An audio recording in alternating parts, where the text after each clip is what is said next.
Există un moment de o liniște aparte în viață când ceva se transformă în adâncul ființei tale fără ca nimeni din jur să observe. Nu există un eveniment precis care să marcheze această schimbare, nici o declarație, nici un punct exact în timp pe care să-l poți identifica. La suprafață, totul pare neschimbat. Oamenii continuă să vorbească despre aceleași lucruri, locurile funcționează după aceleași reguli, rutinele rămân la fel, dar înăuntru ceva nu mai este la locul lui.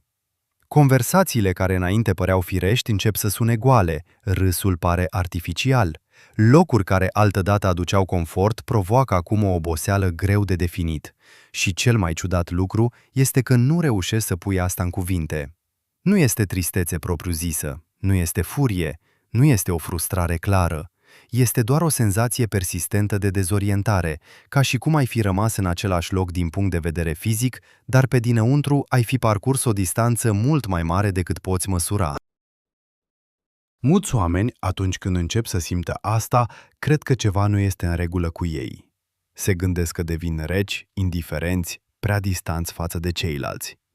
Încearcă să simtă din nou ca înainte, să se readapteze, să regăsească entuziasmul care odinioară părea atât de spontan. Dar cu cât încearcă mai mult, cu atât realizează că ceva s-a schimbat în mod ireversibil. Este ca și cum ai încerca să porți o haină care cândva ți se potrivea perfect, dar care acum pur și simplu nu mai corespunde.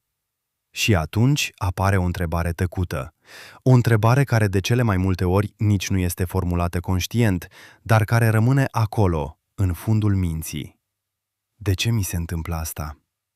Tocmai această stare a descris-o Jung ca pe o fază inevitabilă a dezvoltării psihologice. Jung a observat că în anumite momente ale vieții, conștiința începe să se extindă într-un mod care face imposibilă continuarea existenței exact ca înainte. Nu pentru că lumea s-ar fi schimbat, ci pentru că modul în care persoana o percepe nu mai este același. Iar când această schimbare începe, ea nu este de obicei dramatică sau vizibilă. Este discretă, aproape imperceptibilă la început, dar profund transformatoare.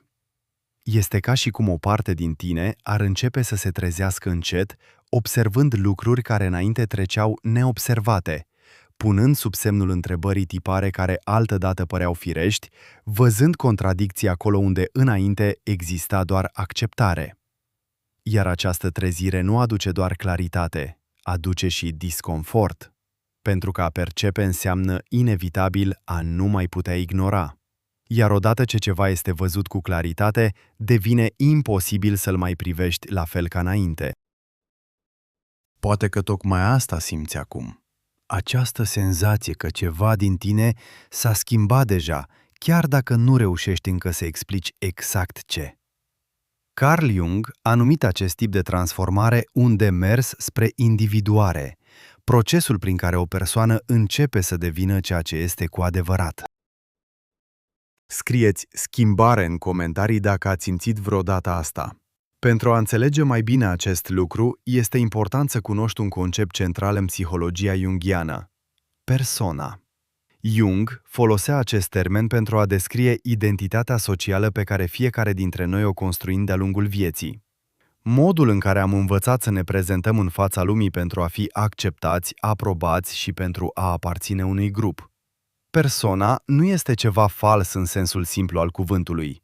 Ea este necesară deoarece ne permite să coexistăm în societate.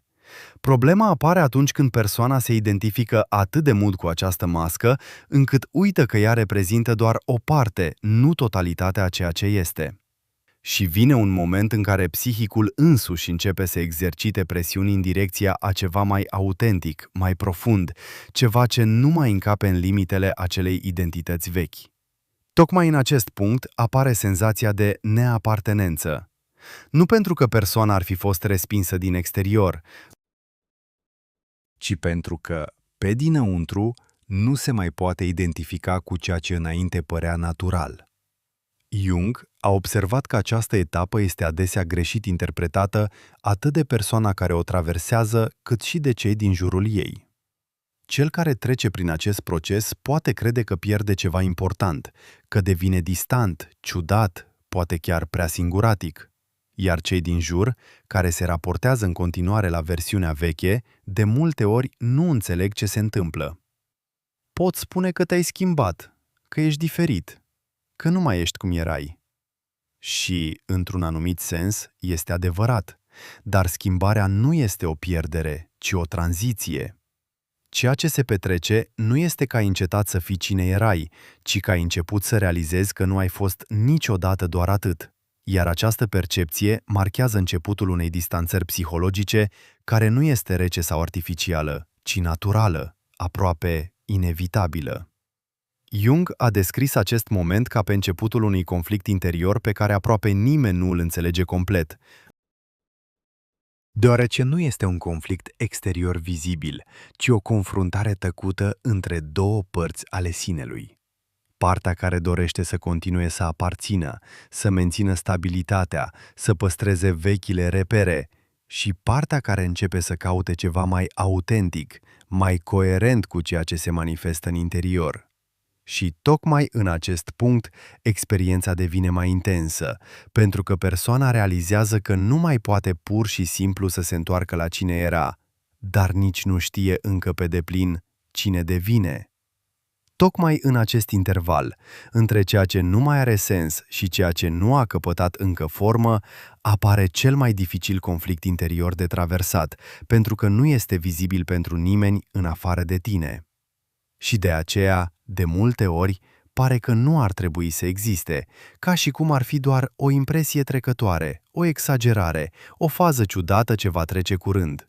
Dar nu trece, pentru că ceea ce este în joc nu este o dispoziție momentană, ci o reorganizare profundă a identității.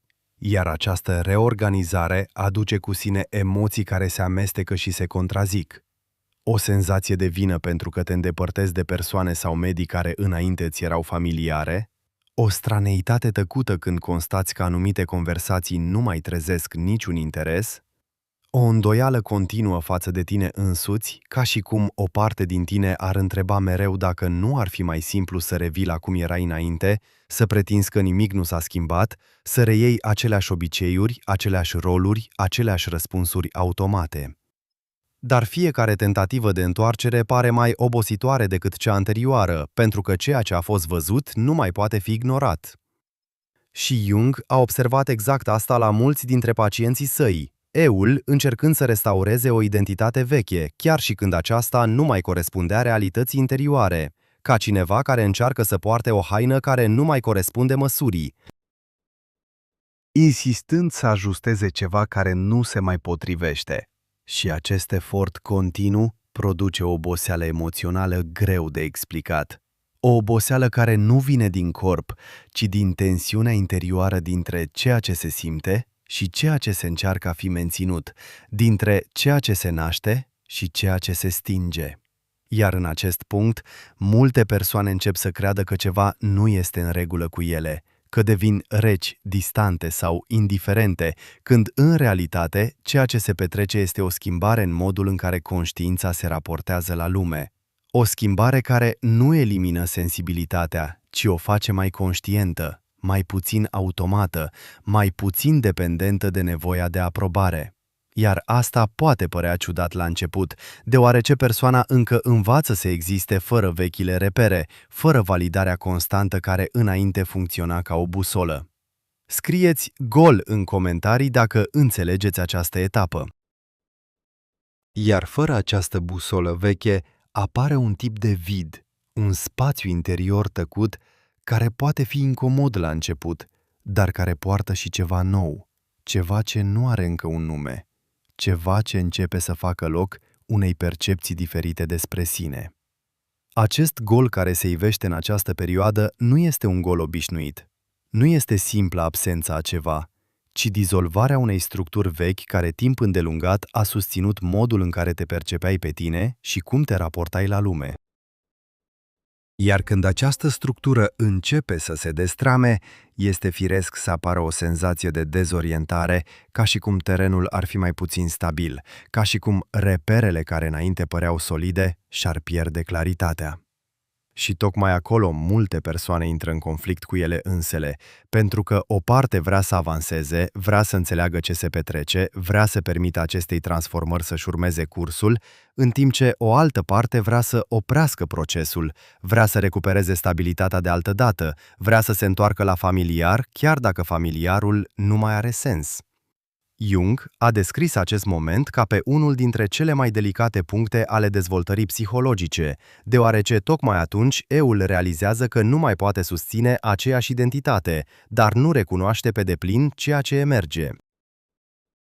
Iar această tranziție creează o stare de tensiune interioară care poate fi interpretată ca pierdere, când în realitate este un semn al expansiunii, pentru că conștiința se lărgește și, lărgindu-se, pierde inevitabil unele identificări vechi, pierde certitudini, pierde senzația de apartenență automată, iar această pierdere poate durea nu pentru că ar fi o greșeală, ci pentru că orice transformare implică un doliu tăcut. Doliul față de versiunea de sine care nu mai există, față de modul de a trăi care nu mai corespunde a ceea ce ai devenit, față de lumea interioară care se reorganizează treptat în jurul a ceva mai profund, ceva pe care Jung l-a numit sinele, centrul organizator al psihicului, care începe să devină mai prezent atunci când persoana încetează să mai domine complet conștiința. Iar asta nu se întâmplă în mod dramatic, nu se întâmplă dintr-o dată. Se produce prin mici percepții în momente de liniște, în clipe în care realizezi că nu mai trebuie să reacționezi ca înainte, că nu mai simți aceeași urgență de a mulțumi, de a te justifica, de a te adapta. Iar aceste mici schimbări, aproape imperceptibile pentru cei din exterior, reprezintă o mișcare profundă în lăuntru, o mișcare care, deși tăcută, transformă treptat modul în care te poziționezi în fața vieții. Și tocmai de aceea, după ce acest proces începe, vechiul mod de a exista nu mai pare niciodată complet natural, deoarece ceva din tine s-a trezit deja, iar ceea ce se trezește nu mai poate adormi din nou în același fel. Dar tocmai când această percepție devine mai clară, apare unul dintre cele mai dificile conflicte de traversat. Nu doar lumea din jur pare diferită, tu însuți începi să te simți diferit față de cine ai fost mereu. Iar această senzație poate fi profund derutantă, ca și cum o parte a identității tale s-ar desface sub ochii tăi și, în același timp, o altă parte, încă necunoscută, ar încerca să se nască. Iar problema este că mintea umană caută stabilitate, caută continuitate, caută să mențină senzația că totul rămâne sub control. Astfel, eul încearcă să restaureze ceea ce era familiar, încearcă să recupereze comportamente vechi, încearcă să retrăiască modalități vechi de relaționare, ca și cum ar fi posibil să dai timpul înapoi și să regăsești aceeași senzație de apartenență de altădată. Dar ceva s-a schimbat deja. Și chiar atunci când încerci să acționezi ca înainte, să vorbești ca înainte, să reacționezi ca înainte, există o senzație subtilă că acel lucru nu mai este adevărat, că există o distanță între cine pare a fi și cine ai devenit cu adevărat în lăuntru. Iar această distanță începe să genereze o oboseală ce nu vine din corp, ci din încercarea continuă de a susține o identitate care nu mai corespunde realității interioare. Jung a observat că acest tip de epuizare este un semnal clar că psihicul încearcă să se reorganizeze, deoarece a purta măști consumă energie, a susține personaje necesită efort, iar atunci când conștiința începe să se lărgească, acest efort devine tot mai greu, tot mai artificial, până când ajungi la un punct în care pur și simplu nu mai poți susține acel lucru fără a simți o profundă epuizare emoțională. Iar tocmai în acest moment apare sentimentul de vină, pentru că a te îndepărta de medii, conversații sau persoane care înainte făceau parte din viața ta poate părea la prima vedere o formă de respingere sau de răceală, iar de multe ori chiar persoana în cauză interpretează astfel, întrebându-se dacă devine cineva distant, cineva închis, cineva indiferent. Dar Jung spunea că, în cele mai multe cazuri, nu este vorba de răceală, ci de diferențiere. procesul prin care persoana începe să distingă ceea ce îi aparține cu adevărat de ceea ce a fost pur și simplu asimilat de-a lungul vieții pentru a se adapta, pentru a fi acceptată, pentru a supraviețui emoțional în anumite contexte. Iar această diferențiere poate fi dureroasă, pentru că implică recunoașterea că nu tot ceea ce ai trăit exprima cine erai cu adevărat.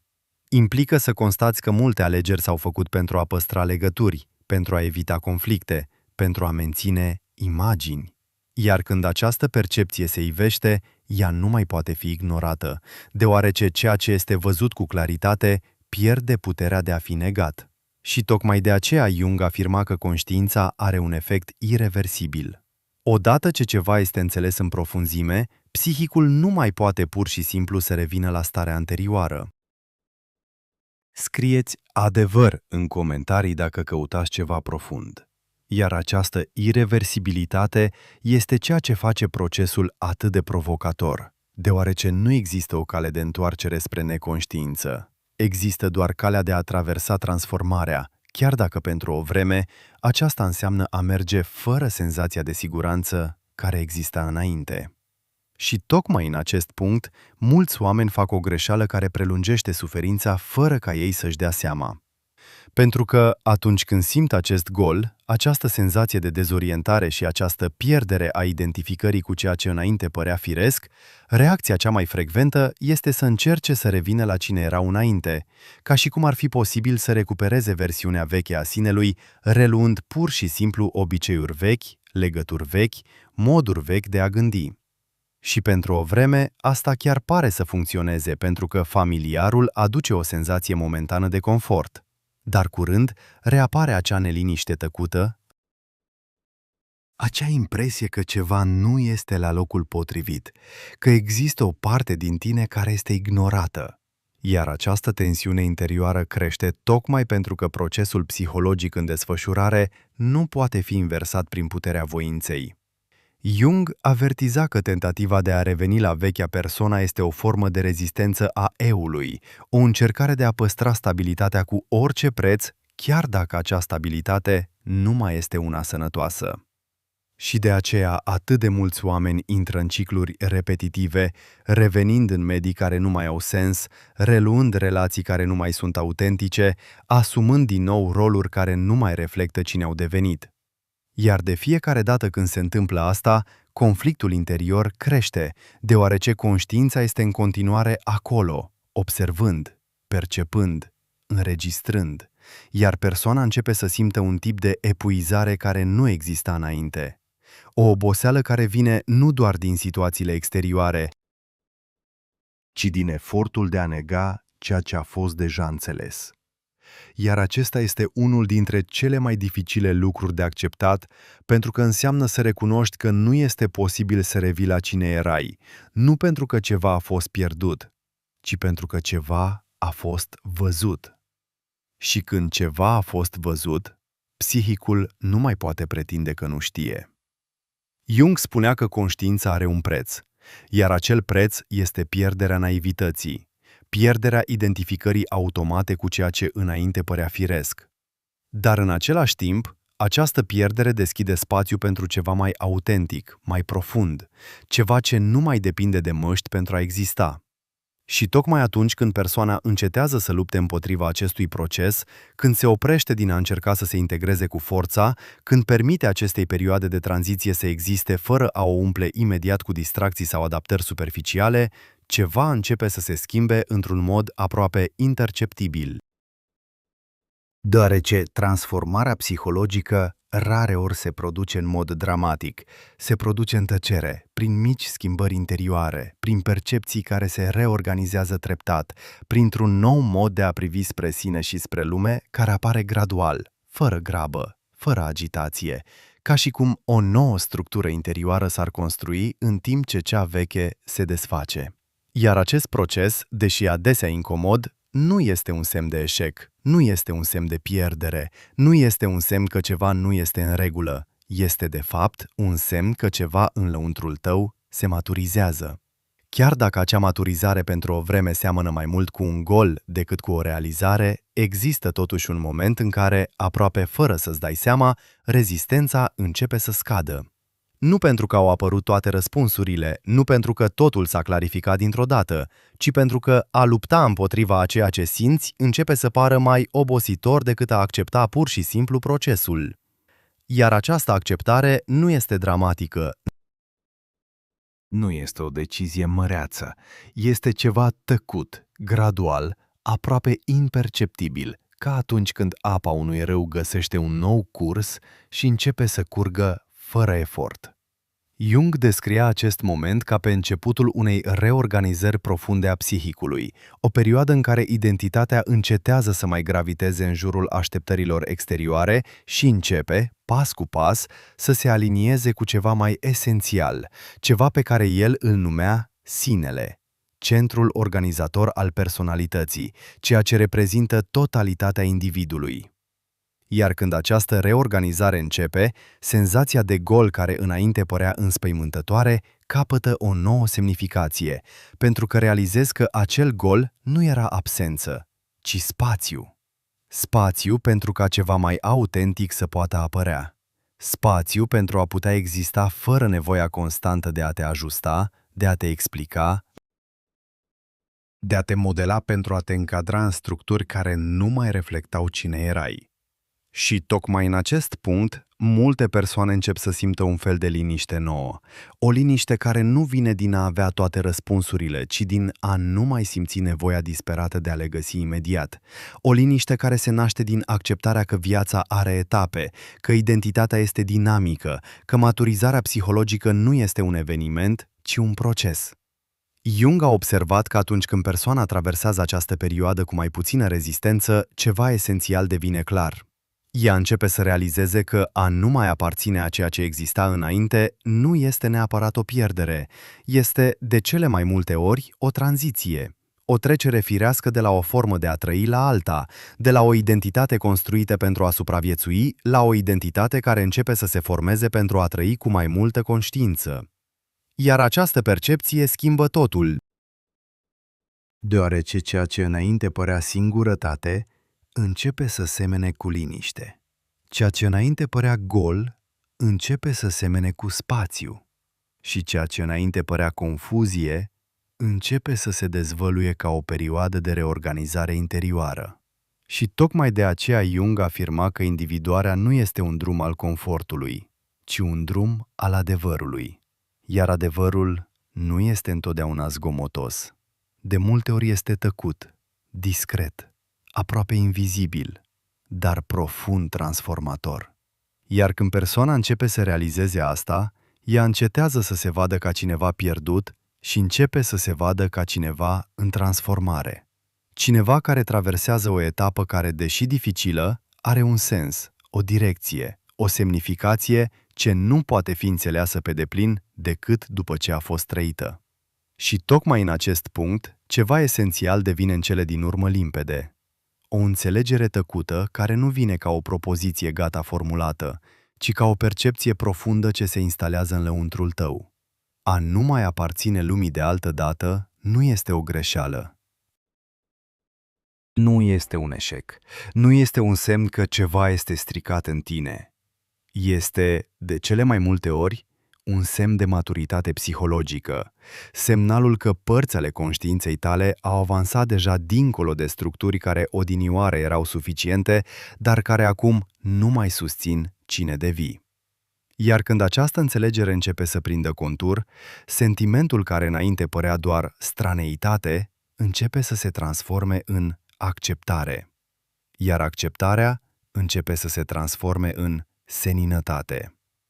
Nu o seninătate perfectă, nu o pace absolută, ci o senzație crescândă că există un sens în acest proces, că există o inteligență interioară care organizează lucrurile într-un mod pe care mintea rațională nu îl poate înțelege întotdeauna imediat. Iar Jung spunea că individuarea nu este drumul de a deveni altcineva, ci drumul de a deveni cu adevărat cine ești. Iar asta implică, inevitabil, a lăsa în urmă părți ale vieții care nu mai corespund a ceea ce emerge în lăuntrul tău. Implică să renunți la identificări vechi, la certitudini vechi, la forme vechi de apartenență. Iar acest proces de detașare poate durea, pentru că orice schimbare implică un fel de doliu. Doliul față de ceea ce a fost, față de ceea ce ar fi putut fi, față de ceea ce a părut cândva definitiv. Dar acest doliu nu este un semn de regresie. Este parte a tranziției, parte a reorganizării, parte a maturizării psihologice care transformă modul în care te raportezi la tine însuți și la lume. Și poate că, dacă privești cu sinceritate spre ceea ce simți, vei observa că disconfortul care a apărut înăuntrul tău nu a venit din neant. A venit pentru că ceva a început să se schimbe, pentru că o parte a conștiinței tale a început să se trezească, pentru că o parte din tine a început să vadă ceea ce înainte trecea neobservat.